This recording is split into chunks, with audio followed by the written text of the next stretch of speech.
Hey guys, this is Matt Brunet, creator of Animation Lookback and Animats Reviews, and let's check up on what's going on with my videos on this update vlog. And the first thing that I want to talk to you guys about is regarding Animation Lookback Studio Ghibli.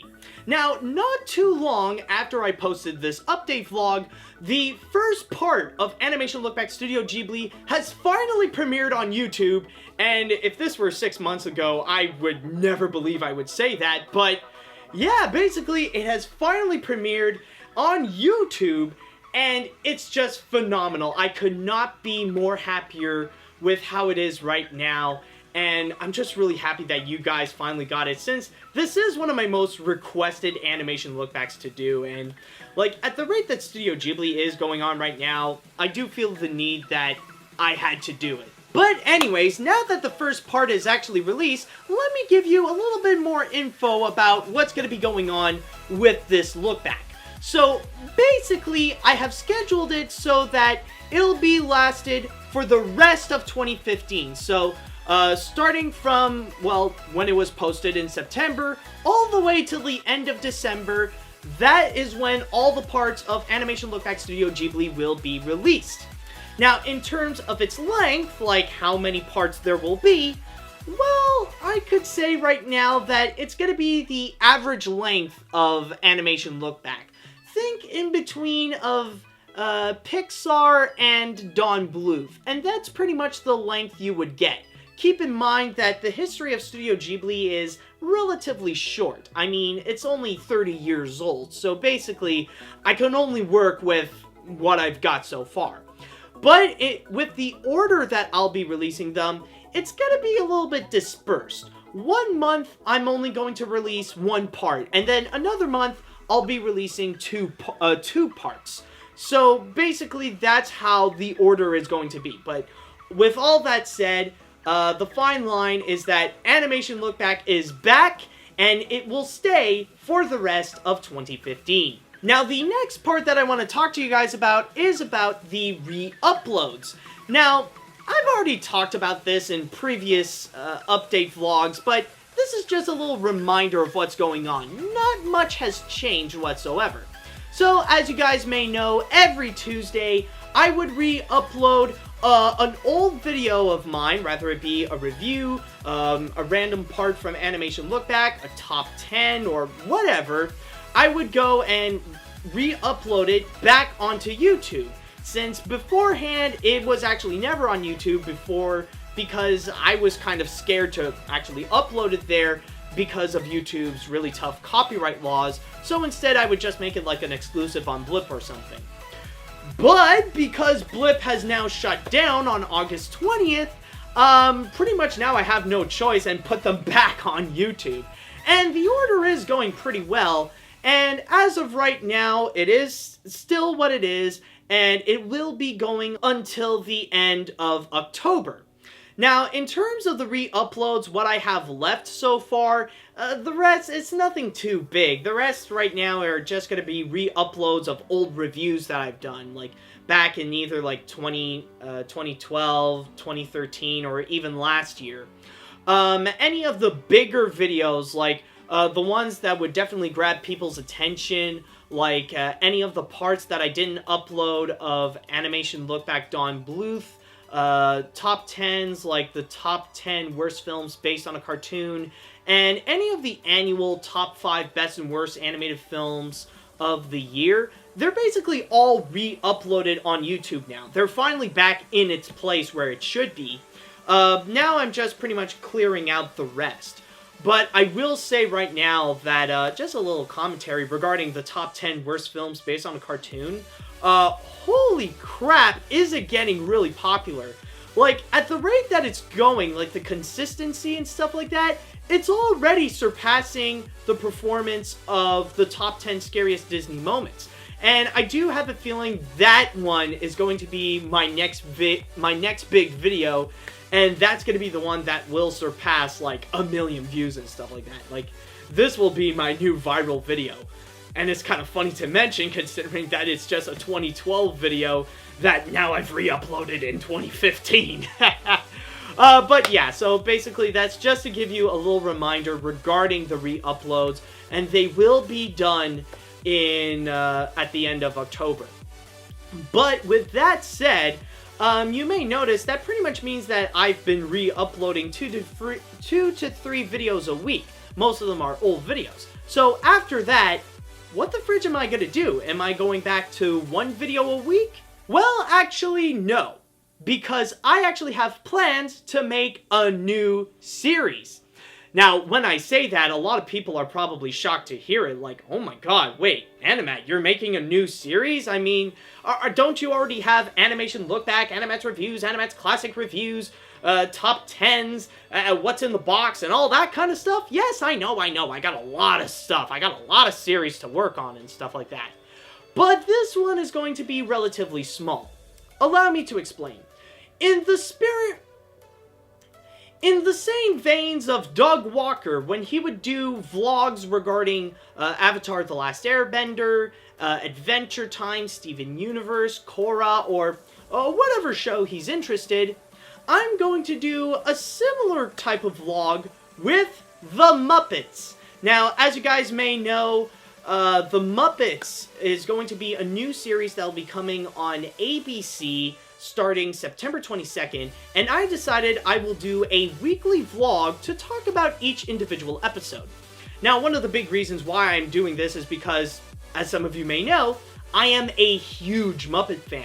I've already established that when I did my review of the 2011 Muppets and the 2014 Muppets Most Wanted. So I will be continuing this Muppet love by doing each individual vlogs regarding whatever new episode will come out for the new Muppet show. And what I'm going to title it will be The Muppet Vlog. Pretty original title, ain't it? But anyways, I just want to mention that since these new Muppet episodes will be coming out on Tuesday, I do need a little bit of time to edit these videos, so I will be posting the videos maybe on either Wednesday or Thursday, depending on how fast I can make these videos and just pop them out on YouTube. We'll just have to wait and see. But, so basically, when the end of September comes, you guys will be getting an appetizer and an entree. So Wednesday or Thursday, you'll have your little appetizer of my Muppet vlogs, and then the entree will be on Friday. So I'm pretty excited on what they have to offer with the Muppets, so we'll just have to wait and see on how the Muppet vlog goes. But anyways, that's pretty much going to be it for the updates, and now it's time that we go and move on to the Q&A. Now, for those of you who don't know, at the end of my update vlog, I would answer 5 questions that would come from anywhere, like the YouTube comments, Facebook, Twitter, DeviantArt, or wherever, and I go answer them live here.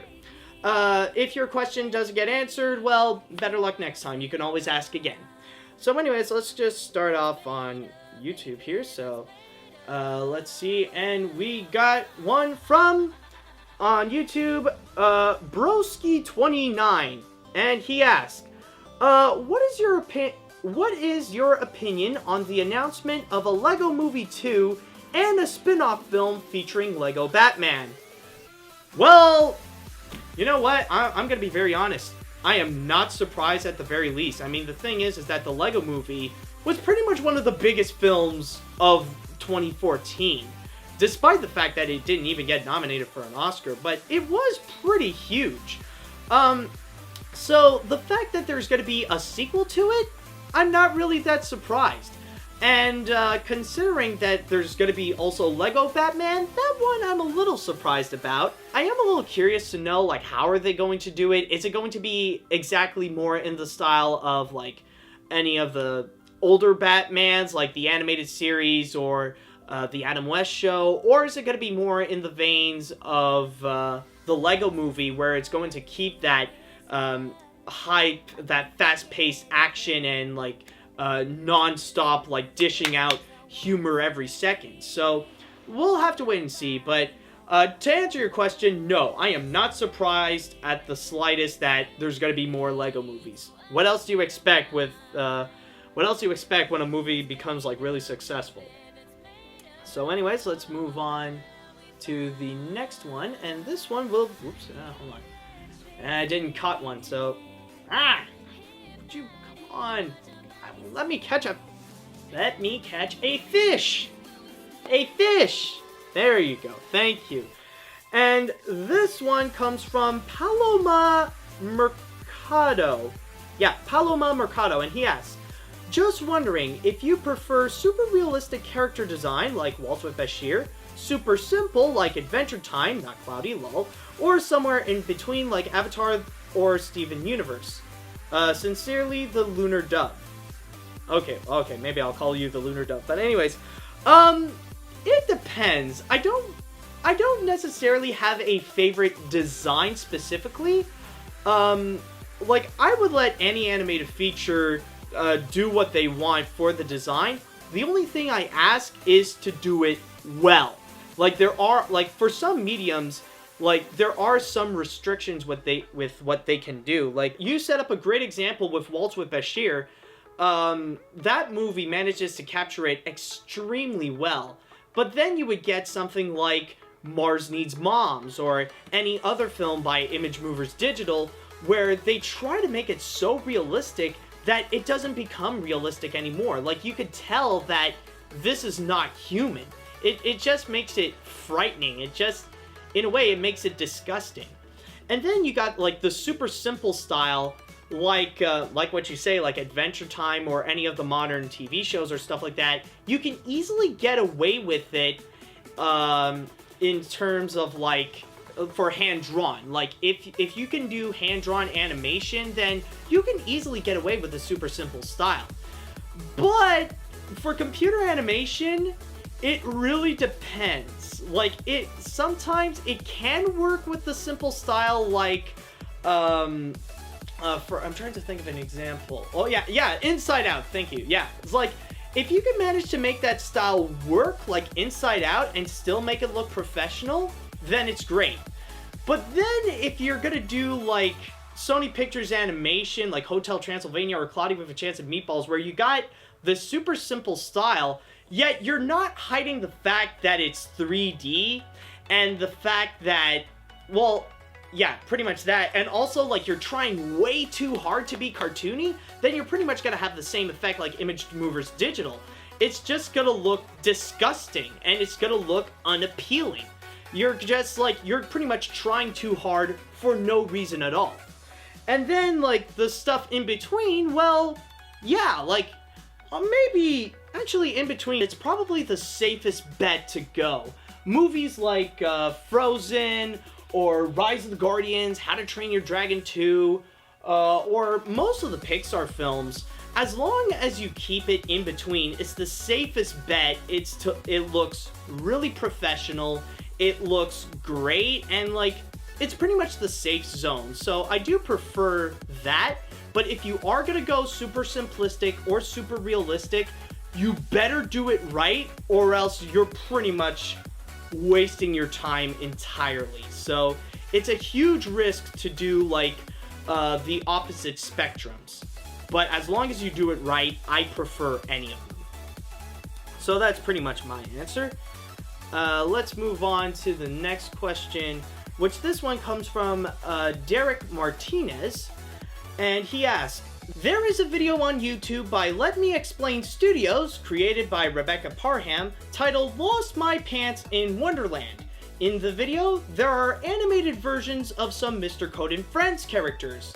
Is Let Me Explain Studios associated with Mr. Code and Friends?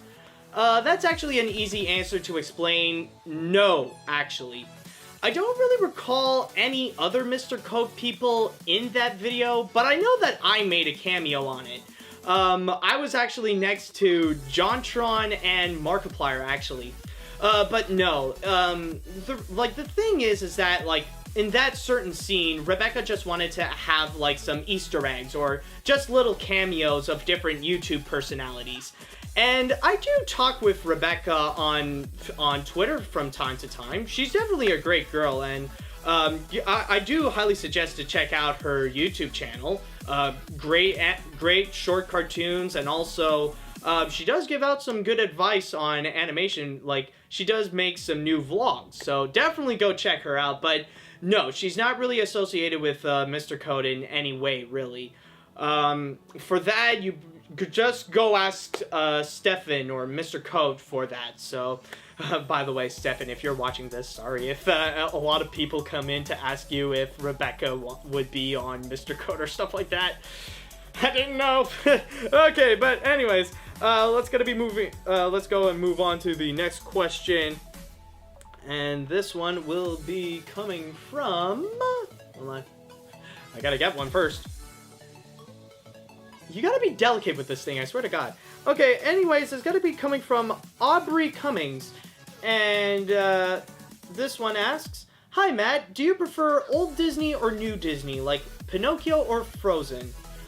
Well, oh, that's actually a pretty good question, but do I really have to pick favorites? And it depends on what you mean by old Disney versus new Disney. Like I would say, I would probably think, like, when you mean old Disney, you probably mean the films by, like, the films when Walt Disney was alive versus the ones when he's not alive, I guess. Or, like, up to the or, like, from 90s upwards. Honestly, well, if I do have to pick favorites, I hate doing these because I love both so much, but, you know what? Maybe I'm gonna go with, new Disney. I just love, like, I pretty much grew, like, this is more of a personal reason, considering that I pretty much grew up with the animated films of the 90s, like, Aladdin, Beauty and the Beast, The Lion King, The Little Mermaid, and then upwards, I do pick up some new favorites from time to time. I love Tangled, I love Frozen, I adore Emperor's New Groove, so basically, yeah, like, it's more, like, I would just go for new Disney because of personal reasons. It doesn't change my point of view about the old Disney. I still love old Disney the same. A lot of my favorites are there. Alice in Wonderland, freaking Fantasia, my favorite movie ever, is a part of old Disney. Pinocchio, and all that stuff. I love both so much. Stop making me choose. I love both, guys. Come on. But yeah, if I have to answer, I gotta go with new Disney. Alright, so I think we got one more question. So let's go and make this one count. Hold on. There we go. Okay, wait. I gotta remember, be delicate. iPhones are very delicate creatures. And this one is going to be coming from British Kids TV. And he asks, why do you spoil strange magic in your review? Why did I spoil strange magic? Well, I don't know if it's clearly obvious from my review, but I hate strange magic. Like, I loathe that movie. That was horrible. And considering the fact that, yes, I will admit, I will confess, I did spoil it. I know that under normal circumstances, I would never spoil a movie no matter what. Like, oh my god, I spoiled that, what was her name again? Anne-Marie and the Bog King. Whoops. That was a text. Anyways, that Anne-Marie and the Bog King would end up loving each other in Beauty and the Beast style, or whatever. I don't care. I just do not care about the movie. Like, I honestly, the amount of careness that I put on that film is the same amount that the filmmakers, like the directors and the writers, they would put on that film. So basically, like, just the absolute garbage that I felt like I've been treated like total crap. I felt it was so intelligence insulting that I pretty much do the best that I can to try to avoid, to make anybody avoid strange magic at all costs, even if it means to spoil the movie. It's just terrible. Like, honestly, that's pretty much my answer because it's so bad. I mean, even Disney hates it. I mean, if you don't believe me, look at all the facts of how Disney handled, like, the marketing and the fact that they only released it on DVD. No joke. Try to find a Strange Magic Blu-ray. But anyways, that's pretty much gonna be it with the Q&A, so I just want to thank you all for watching, and keep an eye out for more great videos to come, considering that I have released Animation Lookback Studio Ghibli, so there will be more of that to come in soon. And don't forget to like my Facebook page and follow me on Twitter, and if you guys would like to support my work and get some awesome rewards on the side, then all you have to do is go to patreon.com/animat, and with all that done, see you later, dudes!